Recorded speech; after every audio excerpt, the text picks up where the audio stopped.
Okay, we have a question. How did industrialization feel for the average person? Most people view industrialization as having only a positive effect on Americans, whereas it had a both positive and negative impact on everyone. Industrialization helped reduce the amount of hard labor an American would have to do, but it also harmed many people with the loss of a job and breaking many traditional homework environments with working with your family and solely in your house. Industrialization helped many people by easing the amount of physical labor in their day-to-day lives. Before machines were involved, every person was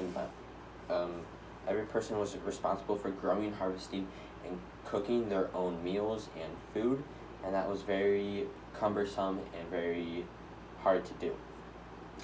A worker back then would have so many jobs to do in one day that it was near impossible to do anything else besides live off their farm and cook and prepare their meals.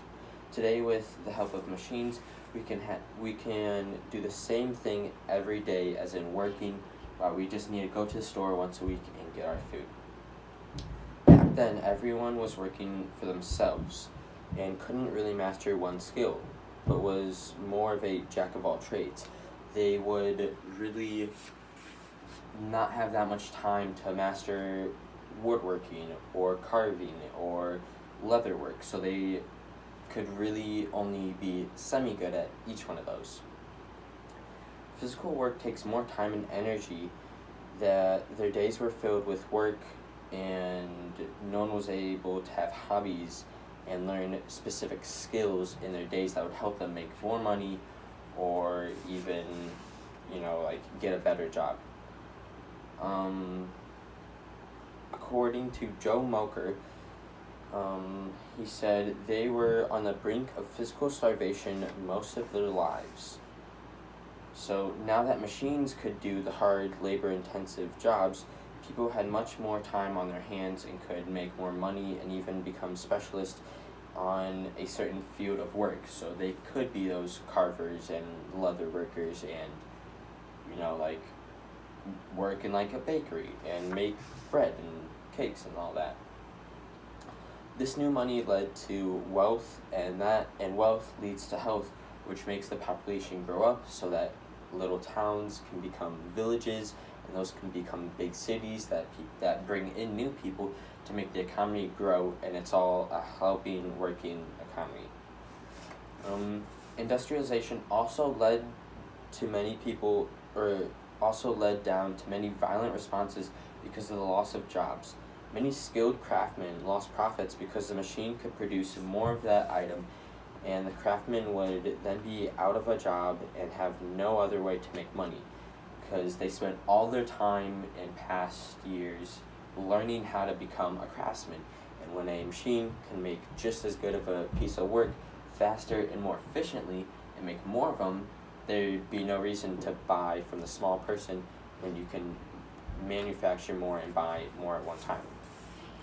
These violent people would try to destroy the machines and take their jobs back in hopes to get their work and their money back, because everyone needs money to survive because we all need to buy things. Many weavers would work together and form their own community and live in the middle, and they would live in the middle class. They wouldn't be too high up, but they wouldn't be the scum and dirt poor. E.P. Thomas said after the Industrial Revolution, their living conditions for skilled weavers significantly deteriorated. He also said that their living quarters were miserable to be in. These weavers tried to put a stop to industrialism, and in today's time that would be leadism. So they tried to destroy the machines and tried to get their jobs back forcefully and not really peacefully like how that should be. It also broke down traditional society. It had ended many jobs and family structures. Traditional family jobs were in the home and everyone would pitch in. Almost all of these family businesses were out of jobs because machines took over. With this new way of life, men would go to work and women would stay home, and children would go off to school to learn a craft or to just learn how to read and write and essential things to be or to live. After industrialization, people could choose partners. This could now be possible because men and women were working together and had more free time.